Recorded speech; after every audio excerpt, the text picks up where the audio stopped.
করে যারা সুদ খেয়েছে এই সুদখোরদের দুইটা পাও বান্দা 50,000 বছর পর্যন্ত ঝুলিয়ে রাখা হবে।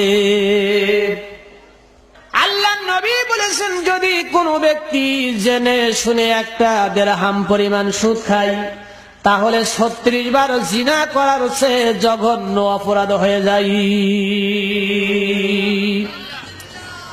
তাফসীরে জালালাইন, যদি কোনো ব্যক্তি সুদের টাকা দিয়ে তার গায়ের যদি কোনো পোশাক কিনে থাকে, আপনার গায়ের একটা জামা, এই জামাটার দাম যদি আপনার 50 টাকা হয়, একটা দিরহাম যদি এর সঙ্গে সুদের টাকা থেকে যায়, এই পোশাক পরে যদি আপনি ইবাদত করেন, বন্দেগী করেন, আপনার দরখাস্ত আল্লাহর দরবারে কোনোদিন মঞ্জুর হবে না। বন্ধুরা আমার, 10 শ্রেণীর মানুষের নামাজ কবুল হবে না। বন্ধুরা, ইবনে হাজার আসকালানী রাহমাতুল্লাহ আলাইহি বলেছেন, 10 শ্রেণীর মানুষের নামাজ কবুল হয় না। আমি কি বলবো 10 শ্রেণীর মানুষ কারা কারা? বন্ধুরা আমার, তবে জেনে রাখবেন, যারা সুদ খায় এদের নামাজ কিন্তু কবুল হবে না। আমি বলবো 10 শ্রেণীর মানুষ কারা কারা।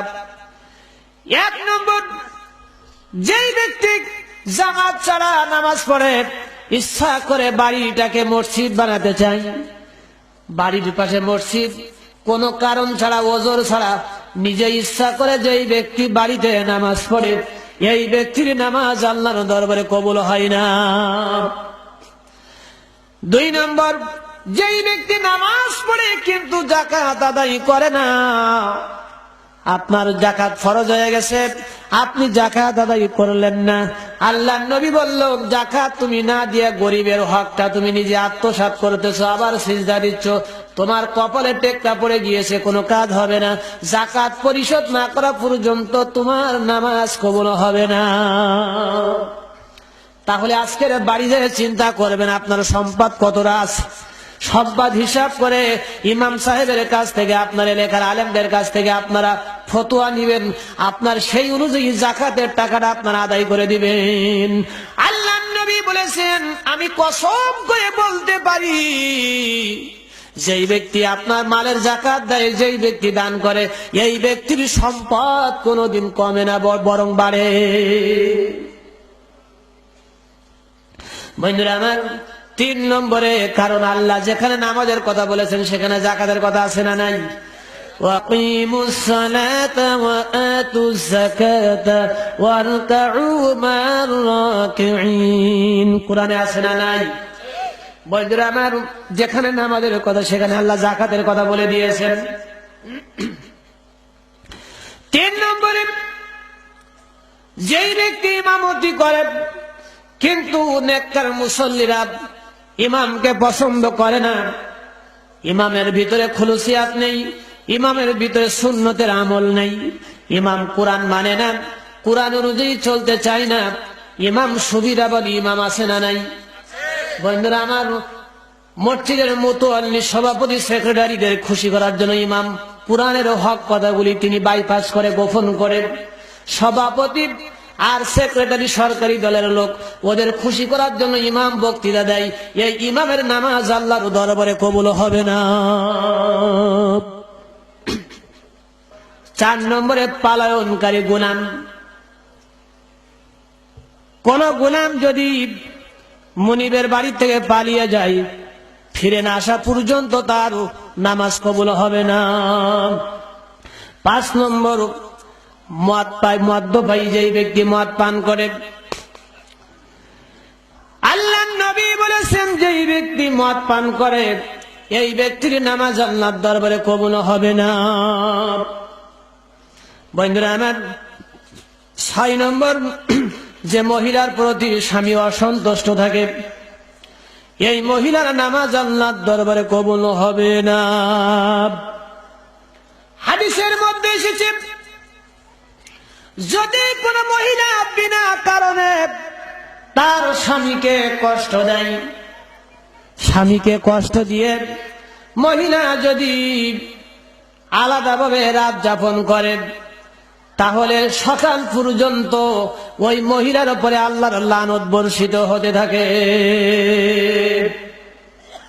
এই জন্য মা বোনদের জন্য অনেক দামি আলোচনা, এটা গভীর মনোযোগ দিয়ে শুনতে হবে, আমল করতে হবে। আল্লাহর নবী বসে আছেন, মা ফাতিমা নবীজির সামনে চলে এসেছেন। নবীজিকে দেখে মা ফাতিমা কেঁদে ফেললেন। নবীজি বললেন, ওগো ফাতিমা, তুমি কাঁদছো কেন? তোমার চোখের পানি আমি নবীজি শুনতে পারি না। তখন ফাতিমা বলল, ও আব্বাজান, আলীর সঙ্গে আমার একটু মনোমালিন্য হয়েছিল ঘরের ভিতরে। মনোমালিন্য হওয়ার পরে ফাতিমা বলল, আমি অনেক চেষ্টা করে আলীর সেই অভিমানটা আমি ভাঙিয়েছি। এর উপরে আমাদের মধ্যে আবার সম্পৃক্ত হয়ে গিয়েছে। আল্লাহর নবী বলল, ও ফাতিমা, তুমি যদি আলীকে কষ্ট দিয়ে যদি তুমি ওই অবস্থায় মারা যেতে, আমি বিশ্বনবী তোমার নিজের পিতা হয়েও আমি তোমার জানাজার নামাজ পড়তাম না।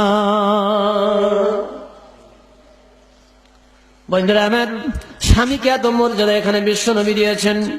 এই জন্য মহিলাদেরকে বলবো, ও মায়েরা বোনেরা, আপনাদেরকে আমল করতে হবে। 3টা কাজ: পর্দা মানতে হবে, স্বামীর হুকুম মানতে হবে, আপনার সন্তানদেরকে ইসলামী শিক্ষায়, কোরআনের শিক্ষায় শিক্ষিত করতে হবে। তাহলে কিয়ামতের দিন মা ফাতিমার দরজা আল্লাহ আপনাদেরকে নসিব করে দিবে।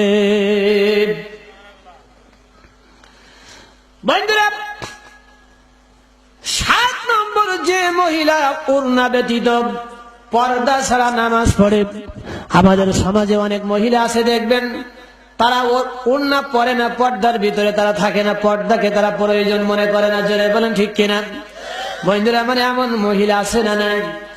বন্ধুরা আমার, মহিলারা পর্দা মানবে না, পর্দার কথা বলবে না। আবার বাংলাদেশে আইন প্রণয়ন হয়েছে যে ইফতিজ বন্ধ করতে হবে। জোরে বলেন ঠিক কিনা? আমি গভর্নমেন্টকে, সরকারকে অনুরোধ করেছি বা পরামর্শ দিয়েছি যে আপনারা ইফতিজ যদি বন্ধ করতে চান তাহলে পার্লামেন্টে পর্দার আইনটা পাশ করে দেন, তাহলে ইফতিজ বন্ধের জন্য নতুন কোন আইনের দরকার হবে না। যারা বলেন ঠিক কিনা ভাইরা আমার?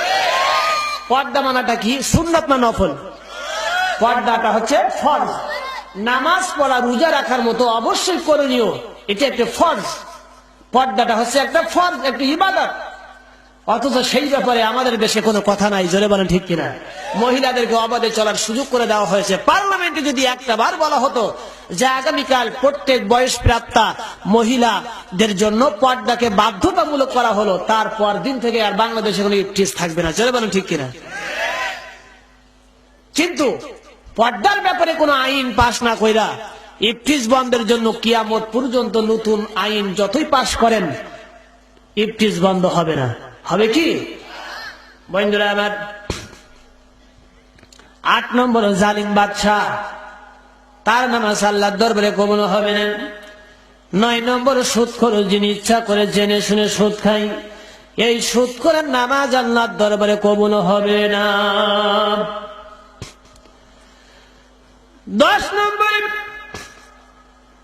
যেই ব্যক্তি নামাজ পড়ে আবার অন্যায় কাজ করে, যেই ব্যক্তি নামাজ পড়ে আবার অশ্লীল কাজ করলো, যেই ব্যক্তি নামাজ পড়ে আবার মেলার প্যান্ডেলে প্রবেশ করে, যেই ব্যক্তি মসজিদে যে নামাজ পড়ে আবার মেলায় যেয়ে আবার সেইখানে গান বাজনা শোনে, এমন ধরনের লোক আছে না নাই?